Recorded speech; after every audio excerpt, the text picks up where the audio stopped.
was younger, I played a lot of racquetball. I loved that sport. My brother and I would enter tournaments. My dad was the one that introduced us to the sport. He wanted us to be better than him.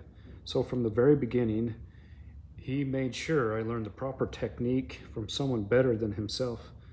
At the gym we belonged to, there was a racquetball coach, racquetball pro, and he wasn't just a coach, he was an amazing teacher and mentor.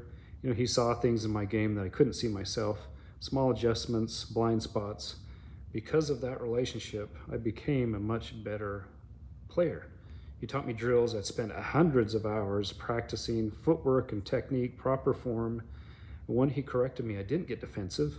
I welcomed it because I wanted to get better. But one thing that helped my game, probably more than anything else, was he would videotape us during a game, and afterward, we'd watch the footage together.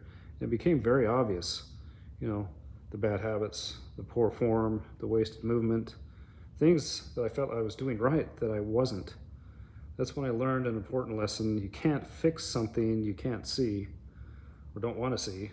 Most men can't see their own blind spots. That's why you need a mentor. A mentor is somebody that's already walked down the road you're on, someone who has failed, learned, and paid the price for wisdom so you don't have to.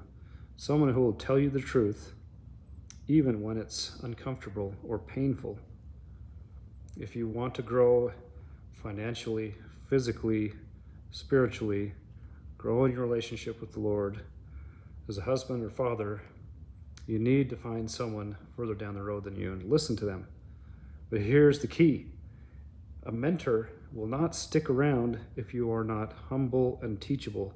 If you argue, make excuses, or think you already know better than that person, you'll never grow and you will offend that person.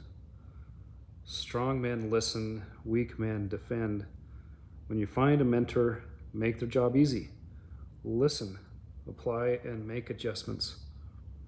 Now I know what you're thinking. I can't afford a mentor. It's too expensive.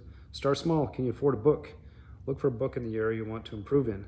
Start there. As you grow, God will direct you in your next step and bring the right people into your path. And then it's your turn. As you go through life and you've lived some life, become a mentor yourself. Pass it on. That's what the Lord expects. That's how generations get better instead of weaker. So find a mentor, learn everything you can, and then one day be that man for somebody else.